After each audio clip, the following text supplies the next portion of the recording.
السلام علیکم ورحمۃ اللہ وبرکاتہ۔ ناظرین کرام، کل کی ویڈیو میں ہم نے حافظ قرآن کو ہدیہ دینے کے حوالے سے کچھ معروضات پیش کی تھیں۔ بہت سارے احباب نے کمنٹس میں اور کچھ نے پرسنل میں رابطہ کر کے ہماری معروضات کی تائید کی، ہمارے موقف کو سراہا، جس پر تمام احباب کا تہہ دل سے ممنون ہوں۔ ناظرین کرام، اس حوالے سے گفتگو کرنے کی ضرورت اس لیے پڑ رہی ہے کہ ہمارے معاشرے میں اس حوالے سے بعض لوگ غلط فہمیاں پیدا کر رہے ہیں۔ اجرت علی الطاعات یعنی نیکی کے کاموں پر معاوضہ اور تنخواہ لینے کے معاملے پر فقہائے کرام میں تھوڑا اختلاف ہے، وہ اپنی جگہ، لیکن کچھ لوگ اس اختلاف کے صرف ایک رخ کو عوام کے سامنے پیش کر کے عوام کو گمراہ کرنے کی کوشش کرتے ہیں۔ اختلاف اس بات پر ہے کہ کیا نیکی کے کاموں جیسے امامت، خطابت، اذان، درس و تدریس، قرآن پاک کی تعلیم وغیرہ، ان پر اجرت لینا یعنی تنخواہ لینا درست ہے یا نہیں ہے؟ تو اکثر فقہا کے نزدیک بلا کراہت ان چیزوں پر اجرت لینا درست ہے، جس طرح ہم نے کل اس حوالے سے دلائل پیش کیے تھے۔ حضرت امام مالک، حضرت امام شافعی، حضرت امام احمد ابن حنبل اور متاخرین احناف کے نزدیک بلا کراہت ان کاموں پر اجرت لینا، تنخواہ لینا جائز ہے، جبکہ متقدمین احناف اس کو درست نہیں سمجھتے تھے۔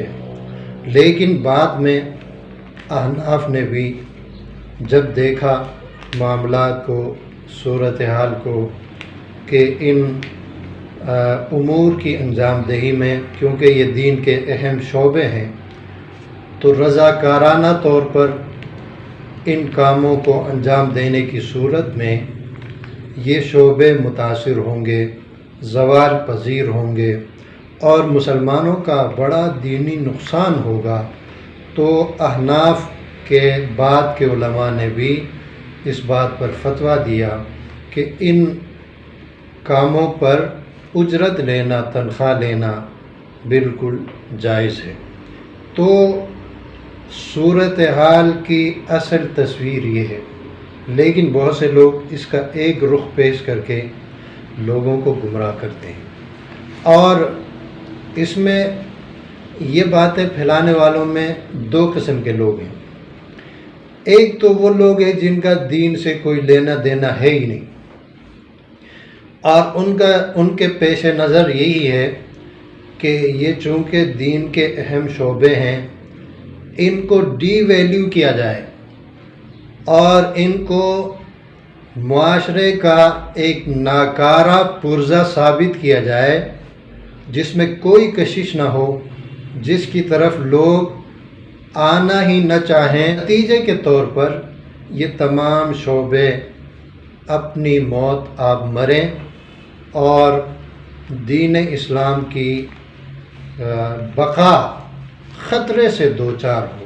اور دوسرے وہ سادہ لوح دیندار بھی اس میں شامل ہیں جو اخلاص کا غلط مطلب عرض کرتے ہیں اور لوگوں کو بیان کرتے ہیں، اور وہ اس کو اخلاص سمجھتے ہیں کہ دین کے یہ شعبے اتنے اہم شعبے ہیں، وہ کہتے ہیں ان کو فری میں کرنا چاہیے، تنخواہ نہیں لینی چاہیے۔ تو بات ان کی بھی خوبصورت ہے بظاہر، لیکن نتیجہ اس موقف کا بھی بہت ہی تباہ کن ہے۔ کل ہم اس بات پر دلائل دے چکے ہیں کہ اخلاص کا مطلب یہ نہیں کہ آپ ہر دینی کام، نیک کام بغیر معاوضے کے کریں۔ اخلاص کا تعلق آپ کی نیت سے ہے۔ ہر وہ کام جو آپ اللہ تعالیٰ کی رضا کے لیے کریں وہ کام اخلاص والا ہے۔ باقی اگر اس کام پر آپ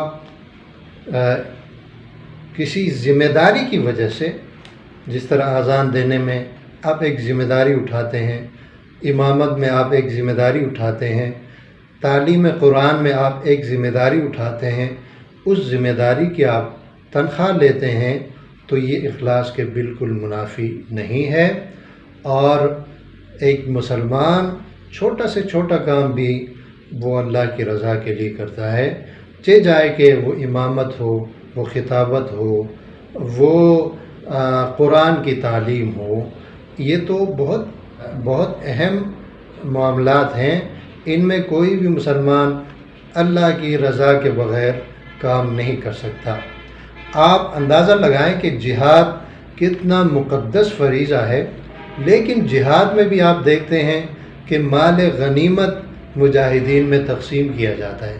تو کیا یہ کہا جائے گا کہ یہ جہاد اللہ کے لیے نہیں ہوا کیونکہ اس میں مجاہدین نے مال غنیمت وصول کیا؟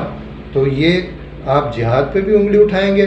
صحابہ کرام مال غنیمت میں سے حصہ وصول کرتے تھے، خود نبی کریم صلی اللہ علیہ وآلہ وسلم کا ایک حصہ مقرر تھا، بلکہ بعض ادوار میں حضرت عمر رضی اللہ تعالیٰ عنہ کے دور میں بعض صحابہ کرام نے جو کہ کمانڈرز تھے، تو انہوں نے پیشگی طور پر یہ بات حضرت عمر کے سامنے رکھی کہ اگر یہ علاقے فتح ہو گئے تو یہاں کی زمینیں بطور جاگیر ہمیں دی جائیں، لیکن حضرت عمر رضی اللہ تعالیٰ عنہ نے ان کے اس قول سے مطالبے سے اتفاق نہیں کیا۔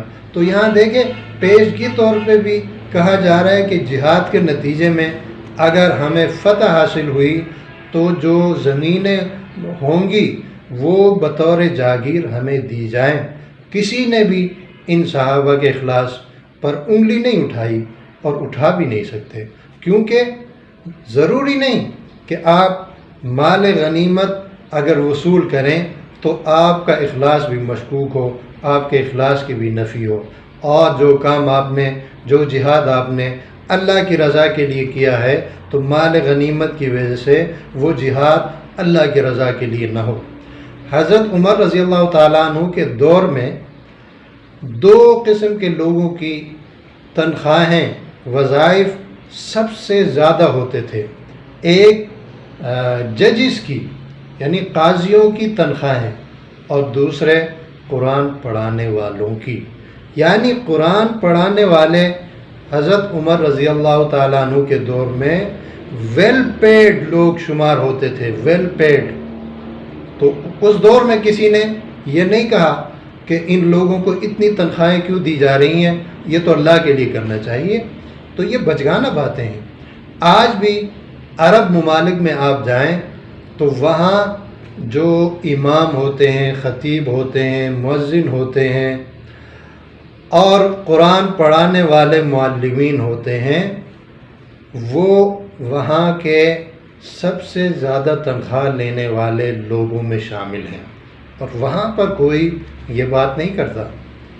اتنی لاکھوں میں تنخواہیں وہ لے رہے ہوتے ہیں، لیکن ہمارے ہاں 10-15 ہزار تنخواہیں دیتے ہیں اور اوپر سے اعتراضات بھی کرتے ہیں کہ یہ پیسے کے لیے کرتے ہیں اور یہ تنخواہ کے لیے کرتے ہیں۔ تو یہ سب بچگانہ باتیں ہیں اور دین سے ناواقفیت کی نشانی ہے۔ تو اس حوالے سے ضرورت اس امر کی ہے کہ ہم ان ایشوز کو عوام کے سامنے واضح کریں۔ بہت سے دیندار لوگوں کو پتہ نہیں ہوتا، ان کو مس گائیڈ کیا جاتا ہے، کیونکہ عام لوگوں کو تو پتہ نہیں دین کا، فقہی باریکیوں کا، دینی مسائل کا۔ تو جو علماء ان کے سامنے جس طرح کی باتیں کریں گے، جس طرح کے مسائل بیان کریں گے، وہ انہی کی روش پہ چلیں گے، ان کی اسی طرح ذہن سازی ہوگی اور وہ اسی طرح دینی معاملات کو ڈیل کریں گے۔ تو علماء کو چاہیے اس حوالے سے لوگوں کی درست رہنمائی فرمائیں، خصوصاً اس دور میں یہ جو دین کے شعبے ہیں یہ زوال کی طرف جا سکتے ہیں۔ اس کی وجہ یہ ہے کہ آج کے دور میں ہمارے یہ دین کے شعبے، چاہے امامت ہو، چاہے اذان دینے کا کام ہو، چاہے تعلیم قرآن ہو، چاہے درس و تدریس ہو، تو یہاں سہولیات بہت کم ہیں، بلکہ کہیں تو نہ ہونے کے برابر ہیں۔ تو اس وجہ سے آج کی نئی نسل ان شعبوں میں دلچسپی نہیں لے رہی۔ ہمارے ہندوستان کے بہت بڑے عالم ہیں مولانا سجاد نعمانی صاحب، انہوں نے ایک بہت ہی خوبصورت بات بیان فرمائی۔ انہوں نے فرمایا، میں نے ان کا ایک کلپ سنا کہ 30-35 سال پہلے ہمارے گجرات میں شہری علاقے کے لوگ اپنے بچوں کو مدرسوں میں بھیجتے تھے، لیکن آج صورتحال بالکل مختلف ہے۔ آج کل شہری علاقوں کے لوگ اپنے بچوں کو مدرسوں کی طرف بالکل نہیں بھیجتے۔ آج ہمارے مدارس میں وہی بچے پڑھ رہے ہیں جو دور دراز کے دیہاتوں سے تعلق رکھتے ہیں۔ مولانا نے پہلے سوال پوچھا اس کی کیا وجہ ہے، اور پھر خود اس کا جواب دیا، اور وہ جواب بہت ہی قابل غور ہے۔ انہوں نے فرمایا کہ 30-35 سال قبل گجرات کے شہروں میں مساجد کے اماموں، مؤذنوں، خادموں اور مدارس میں پڑھانے والے قاریوں اور مدرسین کی تنخواہیں بہت معقول ہوا کرتی تھیں۔ اس دور میں معقول تنخواہوں میں ان لوگوں کی تنخواہیں بھی شمار ہوتی تھیں، اور اس شعبے سے وابستہ لوگوں کا ان تنخواہوں سے بہت اچھا گزارا ہوتا تھا۔ اس لیے اس وقت کے شہری علاقوں کے لوگ بھی اپنے بچوں کو مدرسوں میں بھیجتے تھے۔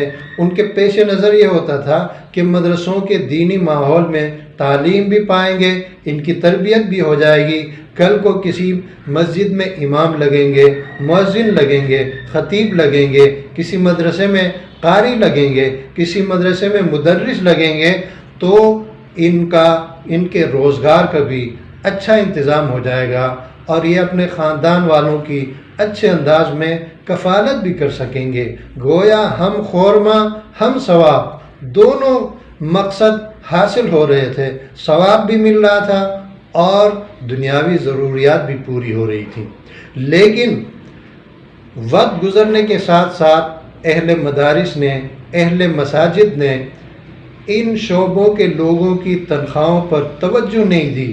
مہنگائی کے حساب سے، وقت کی ضروریات کے حساب سے آج حالت یہ ہے کہ ان شعبوں سے تعلق رکھنے والوں کی تنخواہیں سب سے کم ترین تنخواہیں شمار ہوتی ہیں، جن سے ایک شخص اپنے خاندان کی تو کیا کفالت کر سکتا ہے، وہ اپنا جیب خرچ بھی پورا نہیں کر سکتا، اپنے بیوی بچوں کا خرچہ بھی پورا نہیں کر سکتا۔